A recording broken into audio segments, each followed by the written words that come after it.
Welcome to another installment in the National Federation of High School Football Officials training videos. This is week 4 of the 2013 season, brought to you by the HSFO, helping good officials get better, and by the Arkansas Association of High School Officials, the AAHSO. Visit our website at aahso.com. This week, we're going to cover and define players that are in a chase mode. Also, a return of a segment we call A Minute with Walt Coleman. NFL referee Walt Coleman will cover intentional grounding and will spotlight the back judge position. This presentation is brought to you by the Reading Study Guide to the NFHS football rules. The Reading Study Guide. When you're through learning, you're through. We talked about this previously in our play bulletins, and we're going to elaborate today and look at some demonstrations of what we call a player beat in chase mode. And what we're talking about in chase mode is this is basically when we're just trying to rule on blocks in the back, which these are very difficult calls for us. They happen very fast. But chase mode, if you draw a line through a player's back, let's just say, let's take this player right here at the 40-yard line and draw this line from his shoulders. Now, basically on the clock, the position of 9 o'clock and 3 o'clock are his left shoulder and right shoulder. So everyone he's facing 12 o'clock. So on the side of him, 3 o'clock to 9 o'clock, the 6 o'clock side, basically everyone behind him. And this 40-yard line is a perfect line to use. Okay, at the bottom of the screen here at the 40-yard line, this is the 3 o'clock position, and then up here at the hash marks, this is the 9 o'clock position. Everyone who's behind him, going this direction, would be in chase mode if they were trying to block him. Everyone who is in front of him or going this way would not be in chase mode. So it's important that you identify, because if I approach this player from the 3 o'clock position or the 9 o'clock position, I'm not in chase mode. If I block him, it's perfectly legal. So let's run this play here now with the introduction of chase mode, and we'll show you we'll try to draw this here a little bit better on a play that's actually going to happen. All right, let me stop it right there. All right, players coming at him from this direction are not in chase mode, but players who are coming at him from this direction are. Let me put a bubble on this player right here. Now, this player is in chase mode. He's clearly behind the 3 o'clock, 9 o'clock position, coming up behind the potential blocker. Let's take a look at these other players. Is he in chase mode? Is he in chase mode? Is he in chase mode? What about this player? Correct. None of these players are in chase mode. Now, this player is a little bit suspect. So let's let this play run and look. Bam, we got a block right here by one of these players that was not in chase mode. Is this block in the back, in your opinion? Now look at the opinion of the line judge. He throws a flag here. The back judge thinks this is going to be a correct call, and he doesn't want to miss it, so he throws his flag. And unfortunately, they're both incorrect. So now let's look at this player here. We draw this line through his shoulders. Now look at this player here. Is this player in chase mode? Clearly he is. Now watch what happens. Boom. But guess what? We missed this block in the back because we're both throwing flags on a play that was not a block in the back. And had we had a better understanding of a player in chase mode, we would have gotten this play right. We would have realized this blocker came from the front. This is not chase mode. And we would have passed on that, and we continue to officiate, and we see this block further up the field. Clearly a block in the back that we miss. So now we understand chase mode. And we're able to identify chase mode as it happens on these plays, which happen very fast. But we can identify a blocker as being potentially in chase mode. And now we're going to dramatically increase our accuracy at calling plays that are properly officiated as blocks in the back. And we're going to properly pass on plays that are contact from the side, the 3 or 9 o'clock position, or they're contact in the front, as this first block was. Let me show them both to you again. Draw your own conclusions. Look at this player. Think about chase mode. Bam, that block there, perfectly legal. Up the field here. Bam, clearly a block in the back that we miss. So what we end up here, folks, when we're evaluating this game, is an incorrect call for a block in the back here close to the goal line, and then a missed call on the very same play for a block in the back. So we end up with 2 downgrades on one play for 2 officials. And hopefully, by introducing this term of chase mode and developing a better understanding, we're going to improve our accuracy. And when we improve our accuracy, as we talked about before in these other videos, we're going to begin to separate ourselves and become a better high school official. One of the plays that can really get us in trouble if we don't understand how we all have to work together to piece these types of plays together is intentional grounding. I sat down with AAHSO President Walt Coleman with my tape recorder and talked a few minutes about intentional grounding. It's always a treat when we have a segment that we call A Minute with Walt Coleman. This week, it's extended.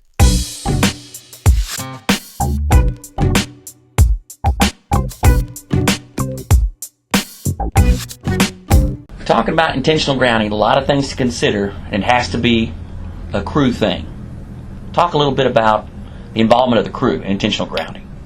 Well, intentional grounding is probably one of the more difficult fouls to call because it takes more than one official in most instances to get the foul correct.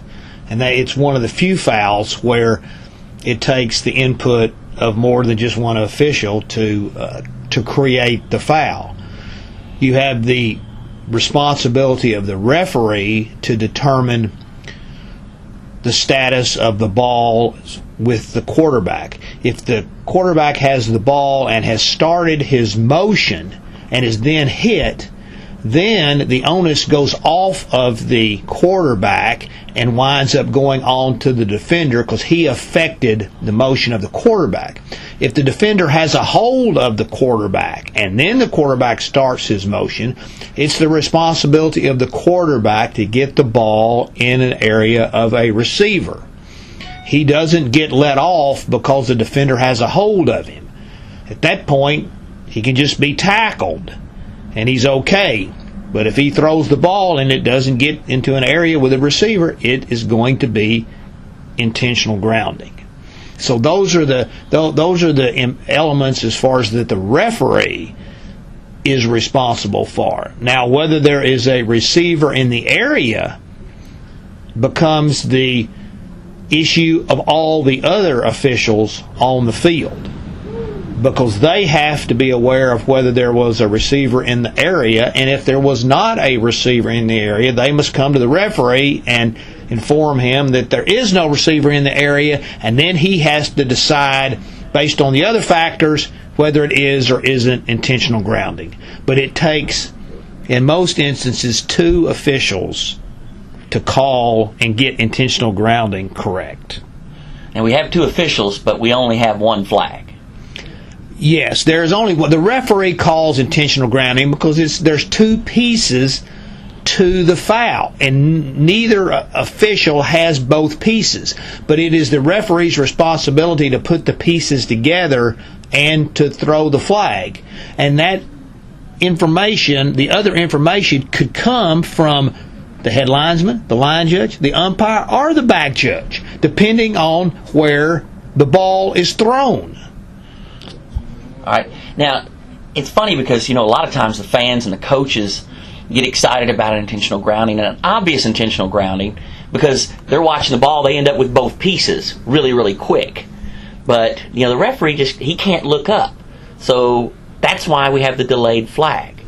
How important is it the referee at times not know what's going on because he's...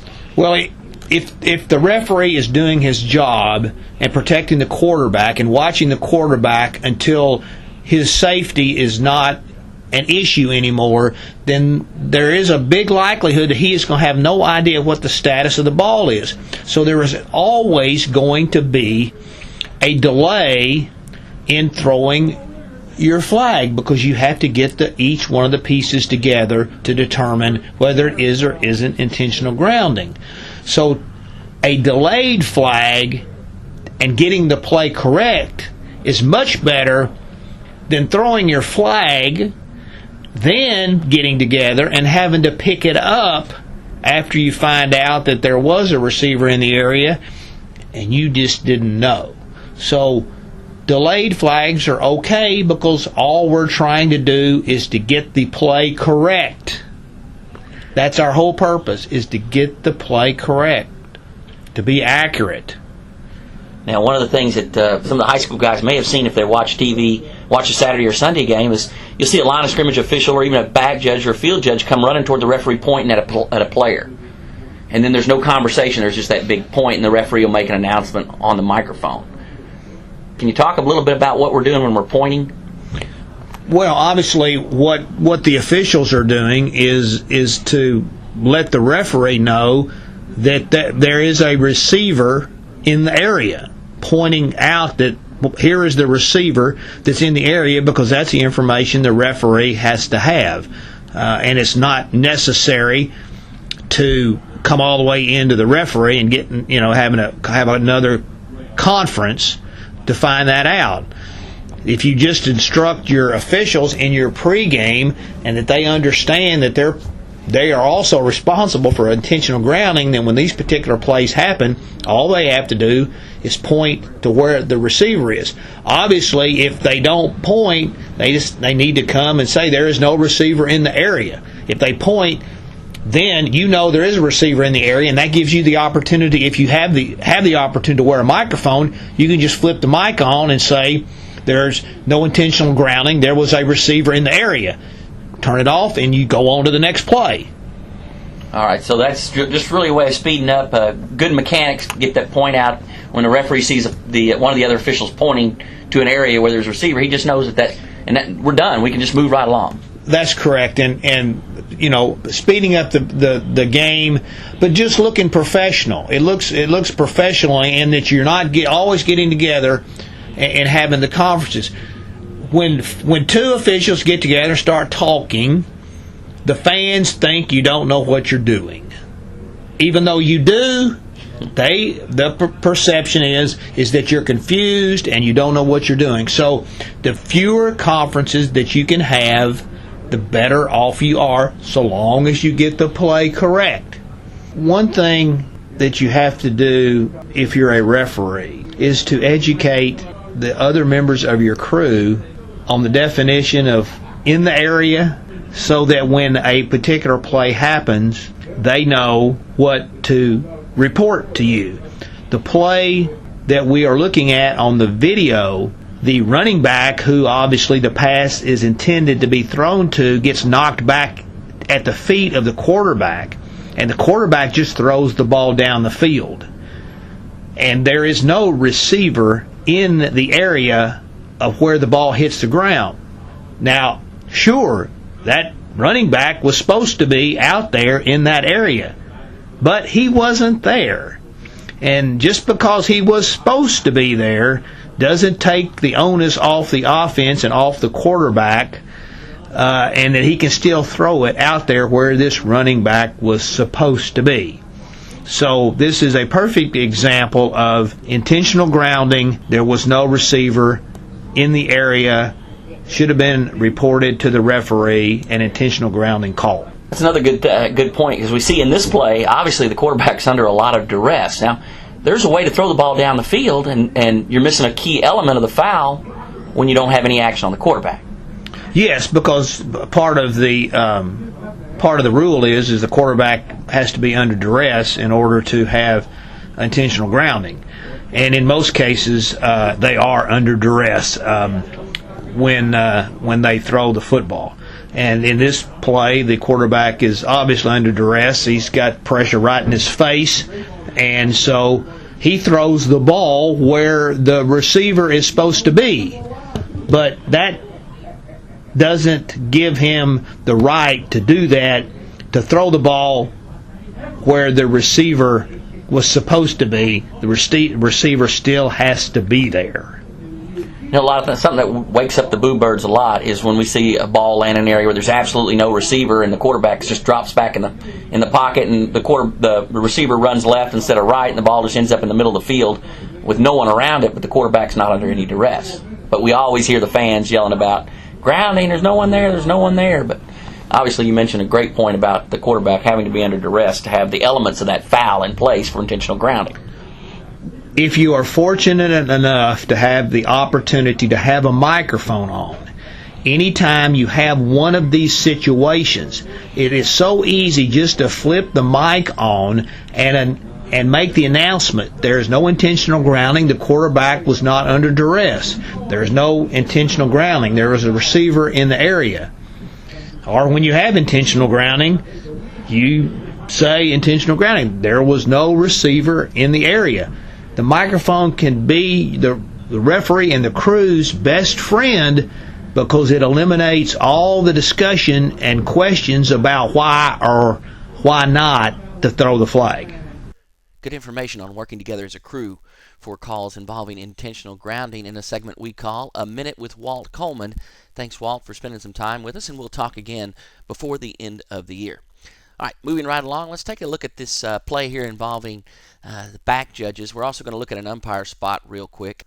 We'll go through these kind of quick because we're a little bit behind. Take a look at the umpire here's position on this scrimmage kick, and you can see the umpire's keys are right here in the middle of the field, guard, center, guard, and his position over on this side of the field, he doesn't have a great angle and really can't see the snap very well. I think he'd be much better lining up right here. I know you don't want to be in the way of these players, but get in a position where you can see your keys. Now let's take a look at the position of the back judge here as this ball is kicked away. You see the back judge shading over to the head linesman side of the field, but you can see he's way too far wide, and bam, we end up with that nasty block right there. Take another look at it here. You see this, bam, there's a big block right here. The back judge actually has his back to him. Let's look at the back judge. See, he's here, and here's the big block right here. Impact, can the back judge see that? Take a look at it again from the end zone. I mean, come across the field, bam, there's the block, and there's the back judge. And, of course, no one, if the back judge is not looking at that, we might get a look at this from the line judge, but, back judges, if you're 5 to 7 yards deep behind the receiver and just shading a bit to the head linesman side of the field, and then just back up a little more and keep your eye on this whole field, keep this play boxed in, I think we'll have a better shot at picking up these and looking at plays like this and making a decision about whether they're legal blocks or not. We're going to talk more about the back judge position and positioning on scrimmage kicks in our training video for next week. Before we get out of here, though, I want to share a segment that we call In the Bag. We take emails from across the country, and this week it's from around the world because this email comes to us from MV in Frankfurt, Germany. They're supporting some high school football in Europe, and they're using our training videos in the HFOA for information on football officials training. They think they're awesome. We think you're awesome for checking out the videos, and we appreciate the email so much, MV near Frankfurt, Germany. If you'd like to send us an email, here's my email address. It's toddallen65@mac.com. We'd love to hear about your comments on the training videos. This is Todd Allen, the Executive Director of the AAHSO for the HFOA. Thanks for checking out the videos. We hope to see you here again next week for high school football officials training.